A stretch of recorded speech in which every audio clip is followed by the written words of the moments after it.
Arema je edina zasebna visoka šola v Sloveniji za področje menedžmenta v logistiki. Zavezali smo se k izobraževanju in usposabljanju logističnih menedžerjev z visokimi etičnimi standardi.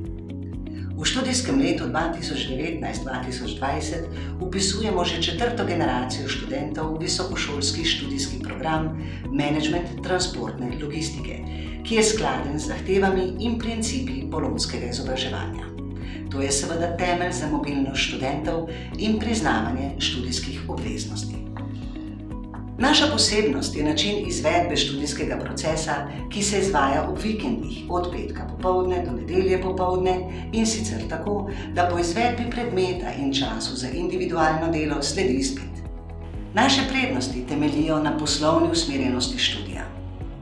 Pri študiju sodelujejo strokovnjaki iz gospodarstva, ki neposredno prenašajo svoje izkušnje do študentov. Študij je osredotočen na reševanje konkretnih problemov in v naloge, s katerimi študent rešuje realne probleme v podjetju.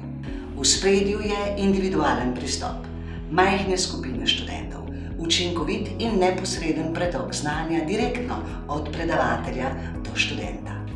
Arema je nastala kot plod dolgoletnih raziskovanj in spremljanja potreb delodajalcev, naše partnerske institucije, ki že 2 desetletji izobražuje logistiko na srednješolskem in višješolskem nivoju. Potrebe delodajalcev, ki so upoštevane v vseh porah študija, Aremo uvrščajo v sam vrh praktično naravnanih študijev. Za naše študente pa pomenijo širjenje socialnega kapitala in hitrejšo pot do zaposlitve.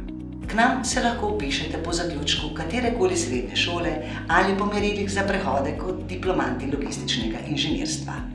Praktična naravnanost študija vam omogoča, da boste v poslovnem svetu hitro in učinkovito pognali svoje korenine. Zato dobrodošli na naši in vaši Aremi. Na naši spletni strani najdete seznam akreditiranih visokošolskih zavodov in študijskih programov ter evalviranih višjih strokovnih šol skupaj s poročili strokovnjakov in odločitvami sveta agencije. Spletna stran je v celoti prilagojena osebam z različnimi oblikami invalidnosti in oviranosti.